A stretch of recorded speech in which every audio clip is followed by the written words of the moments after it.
Welcome to this lecture on metric spaces. Today we are going to explore one of the most fundamental concepts in advanced mathematics, open and closed balls. Understanding these shapes will completely change how you think about distance, boundaries, and space itself. To begin our journey, let us imagine a dog tied to a post in a flat, grassy field. The post acts as the center of our space, and the leash represents our radius. If the leash is exactly 5 meters long, but the collar prevents the dog from ever stretching it to exactly 5 meters, the area the dog can roam is what we call an open ball. The dog can get infinitely close to the 5-meter mark but can never actually stand on the exact boundary line.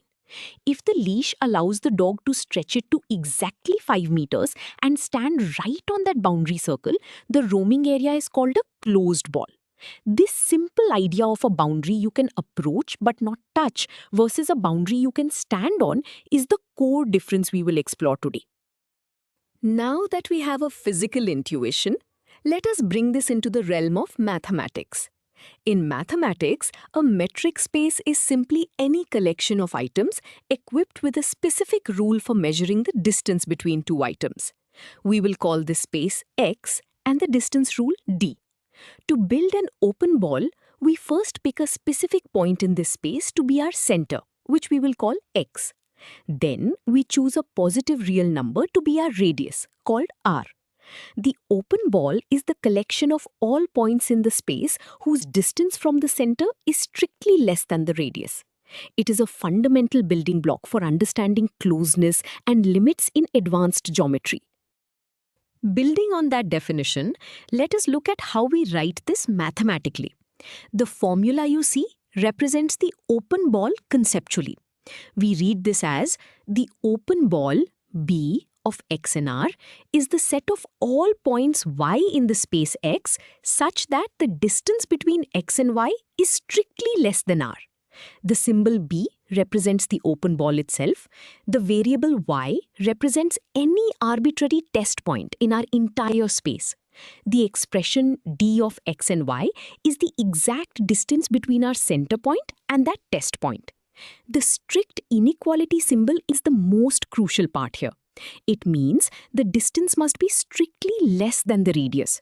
If the distance is exactly equal to the radius, the point is kicked out of the club and is not part of the open ball. If you increase the radius, the ball expands to include more points. Having defined the open ball, let us now look at the closed ball, which is very similar but includes the boundary. It is the exact same concept as the open ball, just with a slightly more relaxed entry requirement. Using the same metric space, center point, and radius, we want to collect all points that are within the radius or exactly on the edge. The closed ball is the set of all points whose distance from the center is less than or equal to the radius. This means the boundary itself is officially part of the set.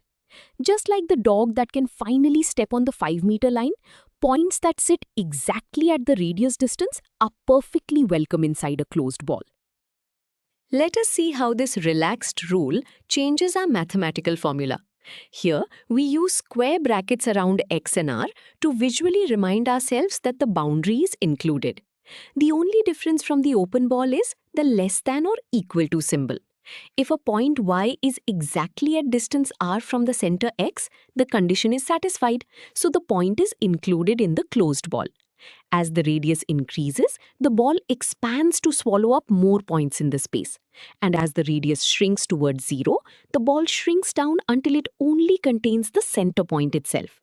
This subtle shift from a strict inequality to an inclusive one completely changes the topological properties of the shape. Before we move on to calculations, let us see this visual distinction clearly. On the screen, you are looking at a side-by-side comparison of an open ball and a closed ball in a standard two-dimensional plane. Notice the diagram on the left. The dashed line indicates that the boundary is a limit you can approach but never reach, which is the essence of an open set. Now look at the diagram on the right. The solid line indicates that the boundary is a physical part of the object, which is the essence of a closed set. Both have the same center and the same radius, but that boundary line makes all the difference. Understanding this visual distinction makes the mathematical formulas much easier to digest. Now that we understand the visual difference, let us test these rules with a concrete example. Let our space be the standard two-dimensional plane, known as r squared, with the usual straight line distance metric. Consider an open ball centered at the origin, 0, 0, with a radius of 5. We want to determine if the specific point 3, 4 is inside this open ball. This requires us to calculate the exact distance between the center and our test point, and then compare it to our strict boundary rule. This step-by-step check is exactly how computer algorithms determine spatial boundaries in video games and simulations.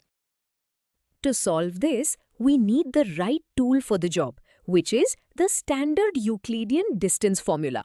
This formula is derived directly from the Pythagoras theorem. It calculates the straight line distance between any 2 points in a flat two-dimensional plane. Conceptually, we find the horizontal difference and the vertical difference, square them both and add them together. Finally, taking the square root of that sum gives us the exact physical distance. If the horizontal or vertical separation increases, the total distance increases.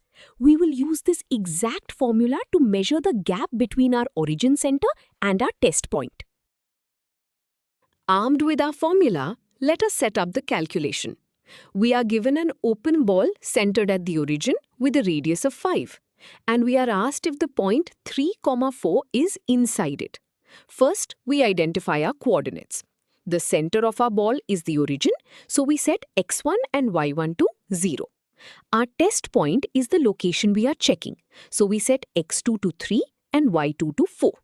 We substitute these specific numerical coordinates into the distance formula.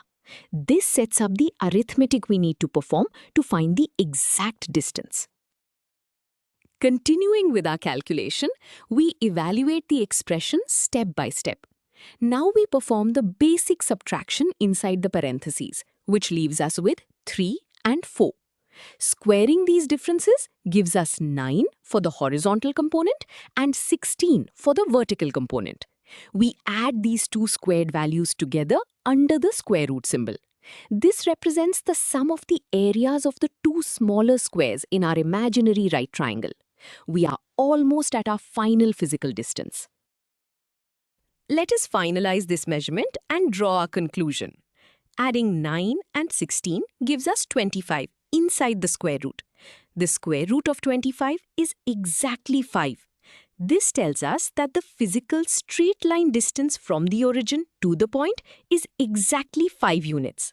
Now we compare it to our open balls rule. The open ball requires the distance to be strictly less than 5. Because 5 is not strictly less than 5, the point is not inside the open ball. It sits exactly on the invisible boundary line. However, if this were a closed ball, the point would be perfectly welcome inside. Having seen a familiar example, let us stretch our minds with a classic trick question. Imagine a strange world called a discrete metric space. This space tests if you truly understand a mathematical definition rather than just relying on visual intuition. In a discrete metric space, the distance between any two identical points is defined as exactly 0. However, the distance between any two different points, no matter where they are, is defined as exactly 1. There are no other distances allowed in this universe. Our task is to figure out what an open ball actually looks like in this bizarre space. To navigate this strange world, we must formalize its rules. The formula on screen defines the discrete metric. It is a piecewise function. If point x and point y are the exact same point, the distance is 0. If point x and point y are different points, the distance is 1. That is it. Those are the only two possible outputs. If you try to move away from a point, you instantly jump to a distance of 1. There is no smooth transition, no fractions, and no growing distances. We will use this rigid rule to construct an open ball of radius 1.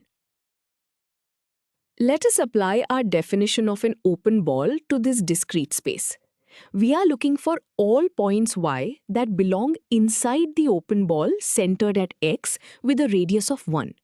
We must strictly follow the mathematical definition and ignore our everyday intuition about circles. The strict condition for a point to be allowed inside is that its distance from the center x must be strictly less than 1. Because our universe only allows distances of 0 and 1, we simply need to test these two possible distances against our strict inequality rule. Let us test the points one by one. First, let us test the center point x against itself to see if it belongs in its own ball.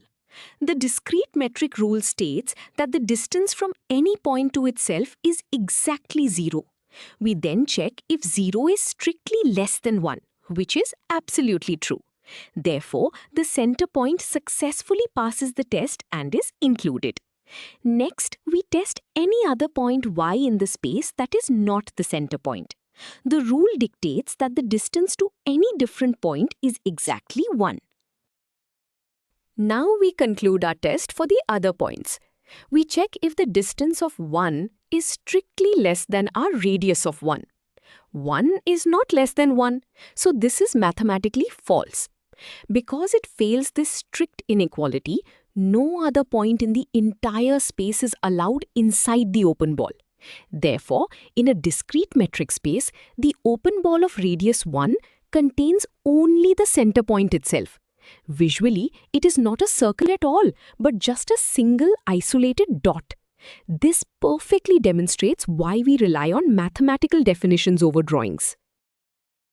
This brings us to an important question. Why do we spend so much time defining these balls? Open and closed balls are the fundamental building blocks of all advanced geometry and topology. Just like atoms make up all matter, open balls make up open sets. These sets are used to define what it means for a function to be continuous without relying on visual graphs. Furthermore, in real-world applications like machine learning and data clustering, algorithms group similar data points together by drawing balls around cluster centers in high-dimensional spaces. Making these strict boundaries is essential for accurate computer classification. Let us review the key takeaways from our exploration. First, an open ball is a collection of points strictly within a certain distance from a center, completely excluding the boundary. Second, a closed ball includes all those interior points plus the boundary itself, using a less than or equal to rule. Finally, as we saw with the discrete metric, by changing the rule for how we measure distance, the physical shape and contents of these balls can change drastically. However, their strict mathematical definitions remain perfectly consistent and form the bedrock of advanced mathematics. You now have a solid foundation in metric spaces.